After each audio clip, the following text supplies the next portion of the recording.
안녕하세요. 바름투자연구소 김현식입니다. 자, 오늘은 국내 비만 치료제 시장의 빅매치인 위고비와 마운자로의 본격적인 개막과 그 속에서 일동제약의 경구용 비만 치료제가 어떤 전략적 기회를 갖고 있는지 깊게 살펴보겠습니다. 특히 어제부터 마운자로가 국내 공급이 시작이 되면서 주사제의 경쟁 구도가 달라졌고, 동시에 경구제 전쟁의 승부 포인트가 더 명확해졌습니다.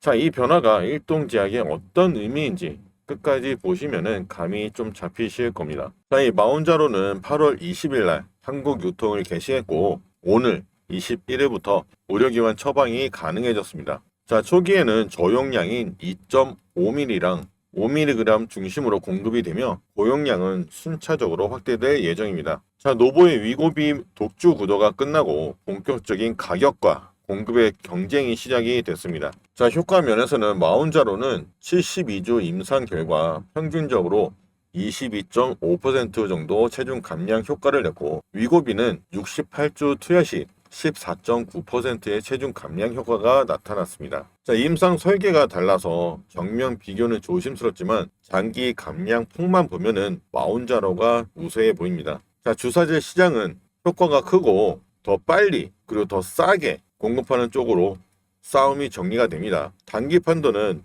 공급의 속도와 가격 정책이 좌우를 할 것입니다. 자, 이 주사제의 강점은 장기 데이터가 많고 의사들이 이미 익숙하다는 겁니다. 위고비는 최근 동반 질환인, 그러니까 예를 들어서 간 질환에 대한 적응증 확대가 글로벌에서 진행이 되며 처방금 확장 모멘텀도 쥐고 있습니다. 그러나 주사제의 한계는 분명합니다. 마운자로나 위고비 두 약 모두 주 1회 자가주사고, 자, 냉장 보관이 기본이 돼야 됩니다. 보관이 이렇게 번거롭고 일부 환자에겐 주사의 공포나 통증, 그리고 감염 우려가 실사용에서는 장벽이 될 수가 있습니다. 경구제 대비 수능도에서 약점이 될 수가 있는 거죠. 또한 두 약 모두 클래스 특성상 매스컴이나 구토 등 부작용이 핵심 이슈이고 적정 용량으로 관리를 하고 있습니다. 개인별로 편차가 있다는 거죠. 그래서 약 선택에 의사와 환자의 선호도가 작동을 하는 겁니다. 따라서 효과는 조금 덜해도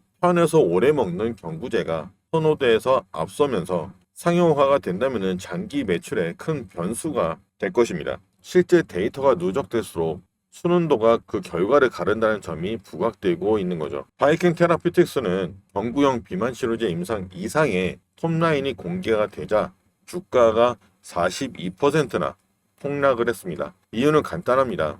효과 면에서는 12.2%라는 감량 수준이 준수했지만, 자, 부작용의 빈도와 중단율이 시장 기대치보다 높았기 때문이죠. 자, 그럼 이런 바이킹 쇼크가 일동제약의 이득인가? 그 답은 직접적인 이득이라인보다 경구용 비만 치료제 경쟁의 심판 기준이 내약성과 중단율로 이동을 했다는 겁니다. 자, 일동제약은 초기 안정성 신호가 깔끔해서 관심도가 커질 수밖에 없습니다. 경구제의 진짜 승부처는 효능, 그리고 내약성, 마지막으로 수능도입니다. 즉, 얼마나 오래 편하게 부작용이 없이 먹을 수 있느냐가 핵심이라는 교훈을 바이킹 테라피utics를 보고서 다시 확인을 한 겁니다. 자, 이로 인해서 다른 경구용 파이프라인의 기회의 창이 열린 거죠. 특히 내약성 데이터가 깔끔한 후보가 조명을 받을 가능성이 커졌습니다. 일동제약처럼요. 일동제약의 비만 치료제는 저분자 경구 GLP-1이라는 점에서 제조, 그리고 보관, 편의성 이 세 가지가 펩타이드 대비 장점이 매우 기대가 됩니다. 중요 이벤트인 200mg 고용량 코호트 톱라인이 9월 달에 발표될 예정인데, 여기서 효능 스케일업이 유지가 되고 내약성이나 중단율이 없이 깨끗하다면은 기술 이전의 협상에 속도가 붙을 수 있습니다. 국내에서는 경구이면서 임상에 대한 사람 데이터가 있고 내약성이 좋다는 신호를 가진 이 3요소를 모두 갖춘 후보 중에서 일동제약이 유일합니다. 바이킹 쇼크 이후에 내약성 및 중단율이 키워드가 된 시점이라 스토리의 힘이 더욱 커진 상황입니다. 자, 마운자로나 위고비 같은 주사제 대비 일동제약의 차별화 포인트가 무엇인지 다시 한번 살펴보면은 복약의 편의성과, 자, 알약으로 하루 하나만 먹으면 되는 겁니다. 이는 주사의 공포, 그리고 냉장 보관, 휴대 이슈를 한 번에 해소를 해주는 거죠. 그 다들 아시다시피 지금 초기 중간 데이터에서 중대한 이상 반응이나 간독성 그리고 투약 중단 보고가 없었죠. 자, 바이킹 쇼크 이후에 더 부각이 되는 강점 중에 하나입니다. 자, 그렇다면 이번 일동 제약의 200mg 고용량 톱라인에서 체크를 해봐야 될 4가지를 한번 살펴보겠습니다. 자, 첫 번째로 평균 체중 감량률과 분포.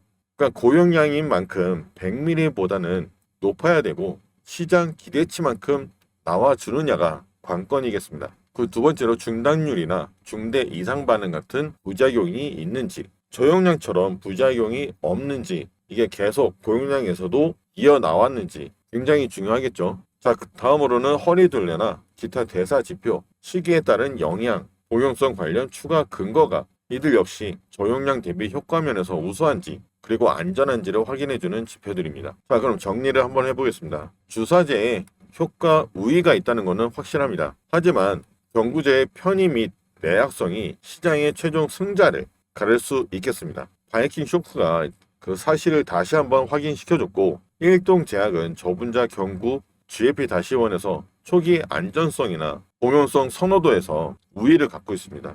고용량 결과가 다음 챕터에 시작이 될 수 있습니다. 자, 투자자 입장에서는 보수적으로는 임상 결과를 확인하고 진입하는 방법이나 현재 구간에서 그리고 분할 매수로 선제 대응하는 방법이나 어느 쪽이든 핵심은 단 한 가지입니다. 공식 데이터 발표를 기점으로 기업 가치가 재평가될 수 있다는 점입니다.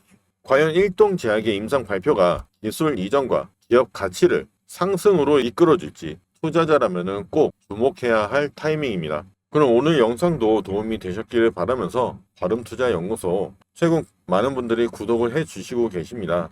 정말 감사 말씀드리면서 아직 구독하지 않으신 분들은 꼭 구독을 해주시고 매일 영상도 열심히 찍어서 올려드리고 있으니 각 영상에 좋아요도 한 번씩 꼭 부탁을 드리겠습니다. 자, 여러분들의 구독과 좋아요 덕분에 힘을 정말 많이 받고 있습니다. 앞으로도 더욱 도움이 되고 깊이 있는 분석으로 찾아뵙겠습니다. 바름투자연구소 김현식이었습니다. 감사합니다.